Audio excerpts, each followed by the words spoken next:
আসসালামু আলাইকুম প্রিয় শিক্ষার্থীবৃন্দ, আশা করছি ভালো আছো। গতদিন শিখিয়েছিলাম বীজগণিতের রাশি, পদ, চলক, সহগ কাকে বলে। আজকে 1 দাগ 2 দাগ 3 দাগ করে করে প্রত্যেকটা অঙ্ক শিখাবো। প্রথমে 1 দাগে কি আছে দেখো, নিচের বীজগণিত রাশি দ্বারা কি বোঝায়। 4টা অঙ্ক দেওয়া আছে, আমি একটা একটা করে বোঝাবো তোমাদের। 1, 9x বীজগণিতীয় রাশিটি দ্বারা বোঝায় কি।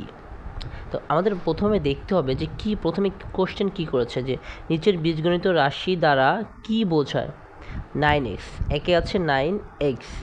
এখন বুঝতে হবে যে কি চেয়েছে, যে বীজগণিত রাশি দ্বারা কি বোঝায় সেটা চেয়েছে। 9x বীজগণিত রাশি দ্বারা বোঝায় 9x এর 9 গুণ, এটাই হচ্ছে অ্যান্সার। এখন আমরা 5-এ শিখেছি শুধু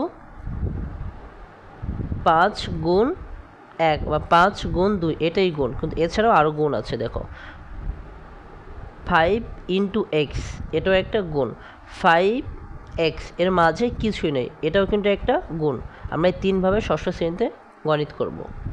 এরপর 2 নম্বরটা দেখো, 5x প্লাস 3 বীজগণিত রাশি দ্বারা বোঝায় x এর 5 গুণ সাথে যোগ। এখানে কী বলছে, তো 5x প্লাস 3, 5 এবং x এর মাঝে কোনো চিহ্ন নেই, কিন্তু আমরা এই 5 এবং x এর মাঝে একটা গুণ চিহ্ন ধরে নেব, যোগ 3।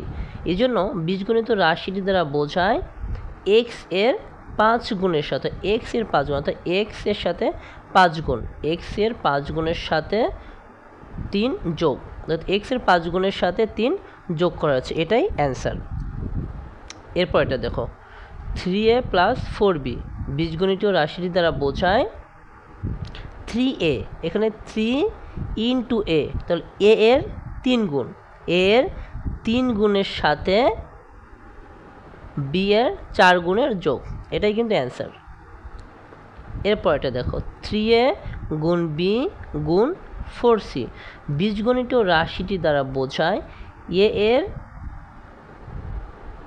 3 গুণ, a এর 3 গুণ, b ও c এর y গুণের গুণফল, b ও c এর y গুণের গুণফল, এটাই কিন্তু অ্যান্সার।